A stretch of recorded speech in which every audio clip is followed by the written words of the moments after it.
फुलले सजाइदिउँला तिम्रो त्यो केशलाई। भुलि नदिनु है माया मेरो यो प्रेमलाई।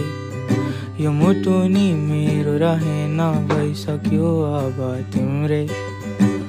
अन्तरिक्ष आँखामा तिम्रो हराए त्यो दृश्य हेर्दै। मलाई किन चाहियो त्यो तारा, मेरो चन्द्रमा छौ त तिमी। सायद जादु छ तिम्रो आँखामा।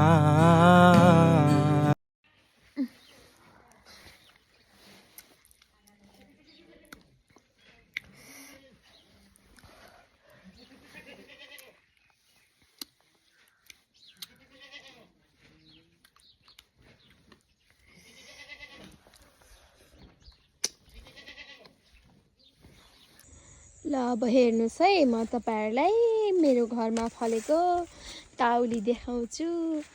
यत्रो सानो सानो छ, बोट चाहिँ ठुलै ठुलो छ। यो 3-4 रोपेको 4 महिनापछि फलेको काउली है। यो एकदमै ब्रान्डेड, यो जर्मनीबाट मगाएको काउली हो। हाम्रो बारीमा काउली छ, मुला पनि छ। ल हेर्नुहोस्, मुला सेतो सेतो मुला देख्नुभयो?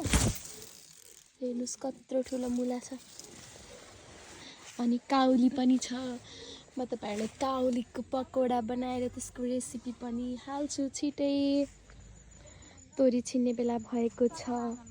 अनि यतातिर बन्दाकोपीहरू फुल्दैछन्। यो चाहिँ प्याज होला सायद, यो चाहिँ प्याज हो। यहाँ थोरै धनिया पनि छ। अब हुनलाई धेरै, देखाउनलाई धेरै हुन्छ, खाने बेला चाहिँ त्यति धेरै हुँदैन। अनि यहाँ बेलौतीको रुख छ, यहाँ कागती छ। ल हेर्नुहोस् कागती, त्यहाँ देख्नुभयो तपाईँहरूले कागती? कता छ? म त देख्दिनँ त। ल कागती देख्नुभयो त? ओ कागती भैया, ल हेर्नुहोस् कागती अलिअलि छ है। अहिले त अफ सिजन भयो नि। हेर्नुहोस् बेलुतीको रुख। Aunty, hello aunty. What are you doing? के गर्न लाग्नु भएको छ?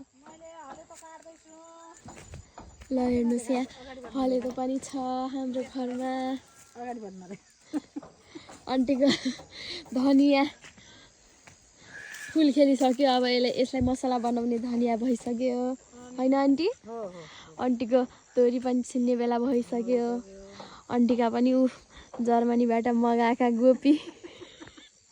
ल हेर्नुहोस् जर्मनीबाट मगाएका काउली। आन्टीले यहाँ के रोप्नु भएको छ? आन्टी यो के हो? आलु। फेरि आलु एकपटक खनेर फेरि अर्को पटक रोपिसक्यो।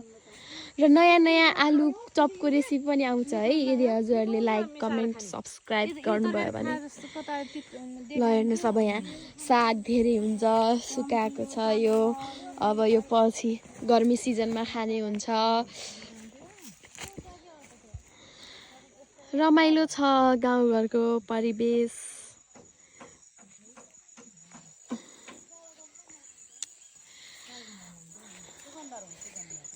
यहाँ हाम्रो गोलभिडाको बोट छ, फलेको चाहिँ छैन। अब फल्छ पछि, रातै फल्छ।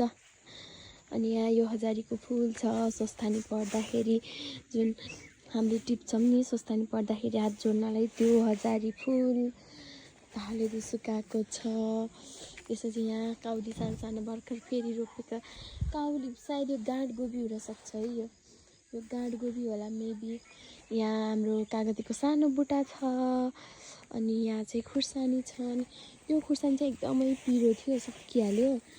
अब अहिलेको यो खुर्सानी चाहिँ कति पिरो छैन। यहाँ अर्को पनि कागती छ, अर्को पनि कागती छ। यहाँ अम्रेको बुट्टा छ। यो अम्रे नि यस्तो मिठो छ नि गाई, यस्तो मिठो छ। तर के गर्नु, वर्षौभरि फल्दैन। अनि यहाँ हाम्रो यो तरकारी बारी पनि हो, यो फुलबारी पनि हो। हेर्नुहोस् यहाँ फुल अलिअलि फुलेका छन्। त्यसपछि यहाँ तपाईँहरूलाई एउटा इम्पोर्टेन्ट चिज देखाउँछु। यो हो अम्बाको रुख। यो ल हेर्नुहोस् अम्बाको रुख कति सानो छ। ल हेर्नुहोस् यति सानो छ नि तर यसमा अम्बा फल्छ। यति ठुल्ठुलो अम्बा फल्छ अनि मिठो पनि हुन्छ है, एकदम मिठो हुन्छ। यो चाहिँ फुलको बोट हो। यो सेतो सेतो फुल छ नि हो त्यो फुल हो।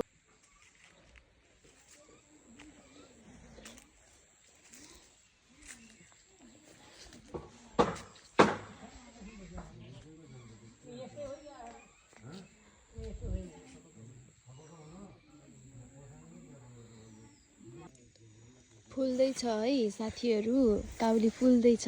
यो जर्मनीबाट मगाएको त होइन, यो मैले मजाक गरेको। यो काउलीलाई फुल्न चाहिँ ठ्याक्कै 4 महिना लागेको। 4 महिना रोपेको, 4 महिना। यहाँ हामीले भर्खर आलु खनेर फेरि आलु रोप्यौँ। खनेको अर्को दिन फेरि नयाँ आलु, फेरि यो चैततिर फल्छ अनि फेरि चैततिर पकौडाको रेसिपी आउँछ।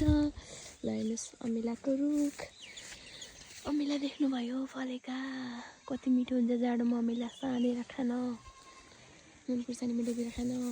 यहाँ अझै धेरै काउली छ, काउली काउली एक काउली। ल त्यहाँ साग देख्नुभयो, साग ओके। तोरीको बिचमा केरो पनि छ है गाइज। केरोको तरकारी कति मिठो हुन्छ, रस उसिनेको आलु, हरियो केरो, त्यसमा टमाटर काटेर टक्क लाएर। ल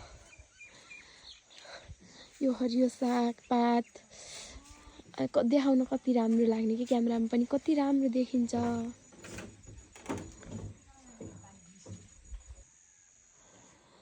सिमी है, सिमी पनि छ। अब गाउँघरमा के हुन्छ हुनलाई त यो देखाएर कहिले सकिन्न। हेर्नुहोस् कति धेरै छ। सिमी फल्छ, काउली फल्छ, सबै फल्छ फल्नलाई त।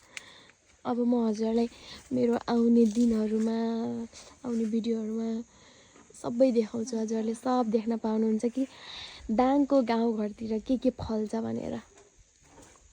ल हेर्नुहोस् कति धेरै सिमी फलेको छ नि। यो सिमीको हामीले गेरा पनि बनाएको छ, म देखाउँछु है हजुरलाई। ल हेर्नुहोस् सिमीको गेरा कति मिठो हुन्छ। यो यस्तै उसिनेको आलुसँग, नयाँ आलुसँग कस्तो मिठो हुन्छ।